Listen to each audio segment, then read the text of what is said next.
बिहार का लोकसभा चुनाव बहुत खास है क्योंकि नए समीकरण है राज्य में। नीतीश कुमार एक बार फिर से बीजेपी के साथ हैं और उससे भी ज्यादा जरूरी इसलिए क्योंकि बहुत जल्द कुछ महीने में यहां पर विधानसभा चुनाव में एक बड़ी टक्कर होने वाली है।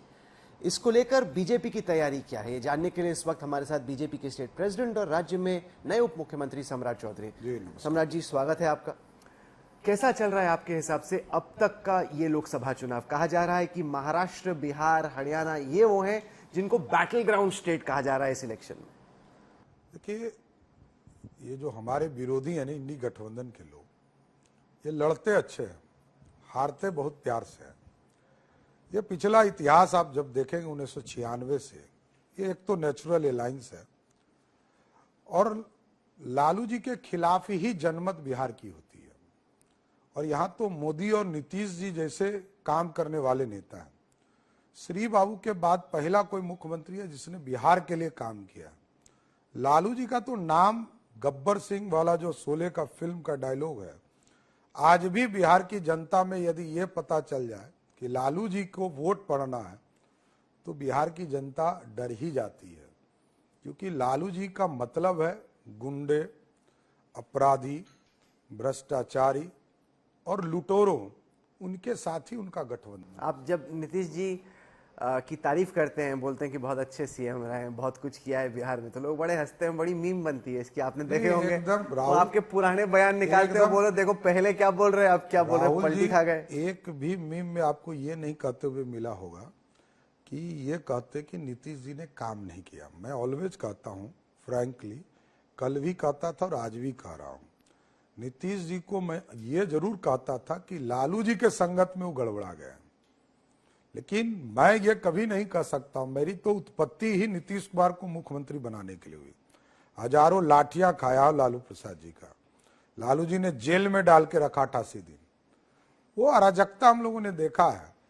बिहार की जनता नीतीश कुमार जी के काम से और लालू जी के खौफ से, यही दो फर्क है बिहार में। नीतीश जी के काम से उनको प्यार करती है, लालू जी के खौफ से। पर अभी नीतीश जी की तबियत खराब है, वो कैंपेन ज्यादा कर नहीं पा रहे हैं। मतलब जैसे एक मजबूत चीफ मिनिस्टर बिहार जैसे राज्य को चाहिए, लग नहीं रहा उम्र और तबियत के हिसाब से। जैसे जब वो आए भी अब रोड शो में, बीजेपी का ही वो लेके खड़े, तो उसको भी लेके लोगों ने सवाल खड़ा किया। मतलब वो नीतीश नहीं रहे जो कि पहले हुआ करते। नहीं, नीतीश तो वही हैं, एकदम जान लीजिए। नीतीश कुमार जी को आप कोई पेपर देख के देख लीजिएगा, एक एक वर्ड को पढ़ते हैं और राजनीतिक तौर पर जितना सिस्टमैटिक वो अपना बयान देते होंगे, आज भी आपको नहीं लगता होगा कि कोई दूसरा लीडर दे सकता है। क्योंकि अति पिछड़े, दलित समाज और उच्च जाति के जो गरीब वर्ग है, उनके लिए जो काम उन्होंने किया, किसी मुख्यमंत्री किया ही नहीं। महिलाओं के लिए पटना में तो चर्चा गर्म है कि एक तरीके से सम्राट चौधरी ने सरकार को हाईजैक कर दिया। कि जैसे सुशील मोदी थे पहले के दो डेप्यूटी सीएम से, वो बड़े शरीफ से पीछे से बैठे रहते थे। जब से आप आए, आपने पूरा तंत्र ही हाईजैक करने की कोशिश। नहीं, ऐसा गलतफहमी में ना मैं हूं ना बिहार की जनता है। नीतीश कुमार जी आज भी बिहार की सत्ता के केंद्र है और नीतीश कुमार जी के सहयोग से ही हम 40 की 40 सीट जीतेंगे। तो कहा जा रहा है कि जेडीयू ही शायद कमजोर कड़ी है। आप मानते हैं कि आपको उनका बोझ ढोना पड़ रहा है इस चुनाव में? नहीं, ये गठबंधन नेचुरल अलायंस है। नीतीश कुमार जी के सहयोग से हम 40 सीट जीत रहे हैं, इसमें कहीं दो मत। हम लोग तेजस्वी की सभा में गए, काफी जोश था, यूथ बहुत था, वो कभी भी आप एंथुजियाज्म था। राहुल जी, आप तो बहुत दिन से कवर कर रहे हैं बिहार को। 2010 में भी इसी तरह का भीड़ जुटता था लालू जी के लिए। आया था सीट 22 विधानसभा में, एकदम कंफर्म रही है। बिहार की जनता जानती है अराजकता का प्रतीक कौन है। गुंडे लोग जो बिहार में घूम रहे होंगे, उनके प्रतीक कौन है। हॉर्स ट्रेडिंग जो इस बार लोगों ने किया, ये अत्यंत ही दुर्भाग्यपूर्ण रहा। देखिए, एकदम बिहार की नब्ज पूरी तरह स्पष्ट दिखती है। ये नेचुरल अलायंस है नीतीश कुमार और भारतीय जनता पार्टी। 96 से शुरू हुआ, धीरे धीरे कंसंट्रेट करके पूरी तरह खड़ा है। ठीक है, बीच के कालखंड में खट्टे मीठे हमारे अनुभव है, लेकिन ये नेचुरल अलायंस है। सम्राट चौधरी साहब, जितने भी लोग देख रहे हैं वो सब जानना चाहेंगे कि आपकी ये पगड़ी का रहस्य क्या है। आपने कहा था कि जब तक नीतीश कुमार सीएम रहेंगे आप पगड़ी नहीं उतारेंगे, वो तो अभी भी सीएम है। देखिए, ये मुरेठा है, पहले मैं इसको सुधार देता हूँ। और मुरेठा हम लोग के यहाँ मजदूरी का प्रतीक होता है। तो मेरी माँ जब गई तो मैं मुरेठा बांधता था। उस दौरान ये बात मैंने जरूर कहा है, इसमें कहीं दो मत नहीं। लेकिन आप यदि ये भी मानते हैं तो मैं ये कह सकता हूं कि नीतीश कुमार जी को तो हटा ही दिया, इंडी गठबंधन से हटाकर, इस्तीफा कराकर, तब फिर समर्थन देकर वो बिहार के मुख्यमंत्री हुए। लेकिन इसके बावजूद क्योंकि हमारे लिए पार्टी बड़ा होता है और देश बड़ा है, तो हम इसको भगवान राम के चरणों में जाकर इसको जरूर समर्पित करें। कब आप प्लान कर रहे हैं? जल्दी, एकदम चुनाव खत्म होते हैं इसका जाऊंगा। क्योंकि एक तरीके से आपका प्रतीक भी बन गया, मतलब स्टाइल सिंबल भी हो, आपकी पहचान भी बन गई है पगड़ी। गर्मी लगती होगी काफी इसके अंदर? ये तो सब लोगों का आशीर्वाद है, प्यार है, स्नेह प्यार है। मैं तो बांधता हूँ, नो डाउट, मेरे बाल बड़े बड़े हैं, कोई इशू नहीं है, लेकिन कमिटमेंट तो कमिटमेंट है। तब उतारेंगे कि पहने रखेंगे? अरे एकदम जरूर, भगवान राम के यहाँ जाऊंगा। अच्छा, ऐसा तो नहीं कि जब सम्राट चौधरी सीएम बनेंगे तभी उतारेंगे? नहीं नहीं, मैं एक छोटा सा कार्य करता हूँ, इतना बड़ा शौक नहीं है। जहां हूं, पार्टी ने जो दायित्व दिया वही बहुत बड़ा बात है। क्योंकि इस वक्त बिहार की राजनीति में एक युग खत्म होता सा दिख रहा है, लालू जी का, नीतीश जी का युग। उसके बाद तेजस्वी एक चेहरा है, चिराग पासवान एक चेहरा है, बीजेपी आपको एक चेहरे के तौर पे पेश करने की कोशिश कर रही है, प्रशांत किशोर कहते हैं कि मैं भी एक चेहरा हूं। तो ये जो युवा चेहरों के बीच की लड़ाई है उसको आप कैसे देखते हैं? नहीं, मैं लड़ाई में नहीं हूँ, कॉन्टेस्ट में नहीं हूँ। है तो सही, माने ना माने, आप मैं हैं भाजपा का कार्यकर्ता हूँ, पार्टी को शीर्ष तक पहुंचाने के लिए कोई भी कदम उठाऊंगा। भारतीय जनता पार्टी सत्ता तक जाए, आदरणीय नीतीश कुमार जी के नेतृत्व में सरकार चल रही है, उसको कितने मजबूती से चला सकता हूं, यह जरूर काम। पर आपकी बीजेपी को लेकर कैसे कमिटमेंट लोग माने? क्योंकि आप तो इतनी पार्टियों में रह चुके हैं, आपकी फैमिली इतनी पार्टियों में रह चुकी है, आप भी अलग अलग पानी पी चुके हो। मैं खुद कह रहा हूं कि मैं लालू जी के साथ था, लालू जी ने कभी हमें वोट ट्रांसफर नहीं कर पाए। मैं राजनीतिक तौर पर लालू जी की राजनीतिक हैसियत समझता हूं। बिहार के बड़े नेता हैं, आज भी बड़े नेता हैं, कल भी रहेंगे। लालू जी बिहार में सिर्फ अपने लिए जीते हैं। मैंने शुरू में ही कहा कि उनके पार्टी में कोई नेता नहीं हो सकता है, व्यक्ति हो सकता है। तो व्यक्ति लोग रहेंगे, इसमें क्या दो मत। राजनीतिक करने वाला कोई भी स्वाभिमानी व्यक्ति उनकी पार्टी में रह ही नहीं सकता है। तो इसलिए हम लोग उनसे जब माफी मंगवाए, क्योंकि हमको तो जेल में भी डाला था उस व्यक्ति ने, मिलर स्कूल के मैदान में माफी मंगवा के सार्वजनिक तौर पर, तब मैं उनके साथ गया। जबकि वहां पर भी एनडीए की कुछ लड़ाई थी, ऐसी नहीं कि मैं उनके साथ जा रहा, एनडीए की कुछ लड़ाई थी। नहीं, मैं आपकी आइडियोलॉजिकल कमिटमेंट में पूछ रहा हूं। आपने इतने कुओं का पानी पिया है कि बीजेपी का कुआं ही पसंद है, कैसे? राहुल जी, ये पहली पार्टी आज तक हम लोगों ने देखा जो राष्ट्र की बात करती है, और हमारा नेतृत्व ऐसा है जिसका पॉकेट आज तक नहीं देखा किसी ने। हमारे नेतृत्व का कोई परिवार नहीं है, और राजनीतिक तौर पर खड़ा करने का काम कोई पार्टी कर सकती है तो सिर्फ और सिर्फ बीजेपी। नहीं, पर जो मैंने युवा चेहरों की स्पर्धा की बात की, लोग कह सकते हैं कि चिराग की सभा हो या तेजस्वी की सभा हो, उसमें आपकी सभा से ज्यादा स्पार्क क्या करंट है? नहीं, स्वाभाविक है, सबके लेगेसी है। हमारा यह साफ तौर पर ना है कि मैं भारतीय जनता पार्टी का कार्यकर्ता हूं, मेरी कोई लेगेसी नहीं है।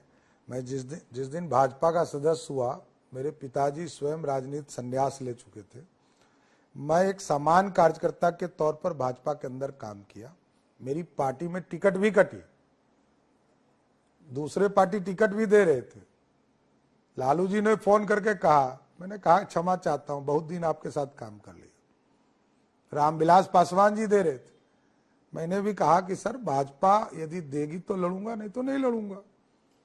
स्पष्ट है मेरा मानना, भाजपा ही एक ऐसी पार्टी है जो सभी वर्गों को साथ लेकर खड़ी हो सकती। तेजस्वी बार बार कहते हैं कि मैं युवाओं को रोजगार दूंगा। जब मैं सरकार में था तो 5 लाख युवाओं को मैंने रोजगार दिया, और बीजेपी, मोदी जी, ये एनडीए की सरकार युवाओं को रोजगार देने में फेल। दिक्कत क्या है कि छोटे भाई हैं, उनको ये पता ही नहीं कि संविधान क्या होता है। संविधान की चर्चा लोग बहुत करते हैं, लालू जी का पूरा परिवार, उनको पता ही नहीं कि जिस डिपार्टमेंट, 5 बड़े डिपार्टमेंट में बिहार के वो मंत्री रहे, उसमें एक वैकेंसी नहीं निकली। और कानून बनाने होते। शिक्षक की नियुक्ति का नियमावली 2021 में बना, नियुक्ति के लिए 2022 के जनवरी में भेजा गया, नियुक्ति का प्रक्रिया पूरा कर लिया गया, सिर्फ सर्टिफिकेट बांटने का काम तेजस्वी यादव ने किया। उसको यदि क्वालिटी वो मानते हैं तब तो हमको कुछ नहीं कहना है। आपने क्या क्रिएशन किया? 15 साल आपके माताजी पिताजी बिहार के मुख्यमंत्री रहे। वो तो पुरानी बात होगी ना, वो कह रहे मेरा कार्यकाल देखिए। इनका कार्यकाल ही नहीं कुछ है ना बेचारे का। मंत्री का रोल होता है एक सपोर्टिंग चीफ मिनिस्टर। मैं आज भी कहता हूं कि अगले 10 लाख नौकरी 10 लाख सरकारी नौकरी देने तो वो नीतीश कुमार ही कर सकते, दूसरा कोई नहीं कर सकता। जो सीएम रहेगा वही कर सकते हैं, दूसरा तो सपोर्टिंग एक्ट में होता है। तो बेचारा जो सपोर्टिंग रोल का जो एक्टर होता है वो तो सपोर्ट ही कर सकता है ना, डिसीजन सीएम के होते हैं। तो मुख्यमंत्री ने डिसीजन लिया तो ये बात तो कहना पड़ेगा ना कि नीतीश कुमार जी के डिसीजंस पे नियुक्ति हुई। आप ये मानते हैं कि ये चुनाव आपके लिए भी एक तरीके से प्रतिष्ठा का सवाल है, क्योंकि लोगों को लग रहा है कि आप जैसे डिप्यूटी सीएम बने उसके बाद कुशवाहा को टिकट कम मिली आपकी पार्टी से, तो लोगों को लग रहा है कि यार ये थोड़ी सी इसको लेके नाराजगी है, गुगाहट है। नाराजगी एक ही है कि एक व्यक्ति के खिलाफ लालू प्रसाद ने 10 उम्मीदवार उतारे हैं, यही फर्क है। लालू जी ने हमें मजबूत किया, कमजोर नहीं किया। एक व्यक्ति के बदले जिस पार्टी ने उम्मीदवार ही नहीं दिया था पिछले चुनाव में, वो यदि 10-10 11 उम्मीदवार लवकुश में उतार रहा हो तो ये खुद ही वो मजबूत कर रहे हैं, चिंता नहीं करना। आपके पास में मोदी जी की मूर्ति, क्या सिखाया आपने उनसे? आप थोड़ा सा हाव भाव भी अपना वैसे ही करने की कोशिश कर रहे हैं क्या? नहीं, मोदी जी इस देश के आइडियोलॉजी हैं, देश को श्रेष्ठ बनाने वाले नेता हैं।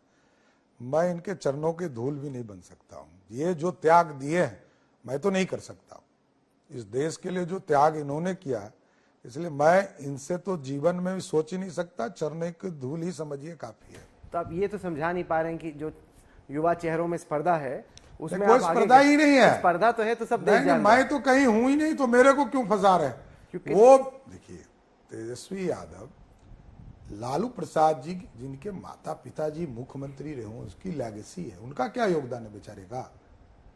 अरे पापा मम्मी का 32% वोट, और क्या है? नहीं, पार्टी को पकड़ के रखा है, वरना बिखरी नहीं है पार्टी। बिखर भी सकती तो लालू जी चला रहे हैं। आपको आप देखिए, आपको लग रहा है लालू जी चला रहे हैं? अरे एकदम 200%। तो बेचारे की तबीयत खराब है अभी। कहीं नहीं, कोई तबीयत खराब नहीं है।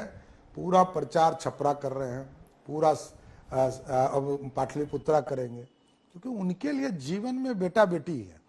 वो किसी अति पिछड़े के लिए वोट मांगने नहीं गए, किसी दूसरे के लिए वोट मांगने नहीं गए, सिर्फ बेटा बेटी कैसे सेटल कर जाए, एक ही आर्गुमेंट। लालू जी सारी चीज लुटा देंगे कि कैसे हमारा बेटा बेटी सेटल कर जाए। अच्छा, आखिर में चर्चा तो यहाँ पे खूब चल रही है कि अगले विधानसभा चुनाव से पहले आप लोग नीतीश जी को किनारे करने वाले हो और बीजेपी की कोशिश होगी कि आपको सीएम बना दिया जाए। मैं तो कहीं हूं ही नहीं। कहां से राहुल जी आप ये बात ला रहे हैं? नीतीश जी मुख्यमंत्री हैं, नीतीश जी के नेतृत्व में आगे चीजें खड़ी है और एनडीए तय करेगा, बीजेपी तय करेगा कि अगला सीएम कौन होगा। हमारे यहाँ तो एक व्यवस्था है, मैं पार्टी का नेता जरूर हूं, लेकिन एनडीए का नेता तो जनमत तय करता है। और नीतीश कुमार जी आज भी हमारे नेता और कल भी नेता रहे। पहले आपका नीतीश जी से 36 का आंकड़ा, कोई कभी व्यक्तिगत झगड़ा हो ही नहीं सकता। नहीं, आप हमेशा दिन भर सुबह से लेकर रात तक उनके वो मैं पार्टी अध्यक्ष। 1 से 10 पे आपका रिश्ता कैसा है? 0 की 1? मैं पहले भी उनके गुड बुक में रहा हूं और आज भी गुड बुक में हूं। फर्क इतना है कि मेरा दायित्व बदला। मैं जब लीडर ऑफ ओपोजिशन है तो वो सरकार का ना पक्ष होता है, वो कभी हाँ नहीं कर सकता। उसी तरह जब मैं पार्टी का अध्यक्ष हूं तो भाजपा के एजेंडे को खड़ा करना ही मेरा धर्म था। उस काम को मैं कर रहा था। तो 1 की 10 की 2 या 3 क्या रिश्ता है आपका 1 से 10? नीतीश कुमार जी से ऊपर, एक से भी ऊपर का संबंध 95 से मेरे। उनके लिए जेल गया हूं मुख्यमंत्री बनाने के लिए। तो अब समझ सकते हैं कि ऐसा कार्य करता हूं जिनको मुख्यमंत्री बनाने के लिए जेल गया हूं, तो हमसे प्यारा कौन होगा। चलिए, आपने हमें वक्त दिया। कई लोग आपका जहानाबाद में इंतजार कर रहे हैं, तो हम आपको और नहीं रोकते। आपने हमारे लिए वक्त निकाला, बहुत बहुत शुक्रिया। धन्यवाद।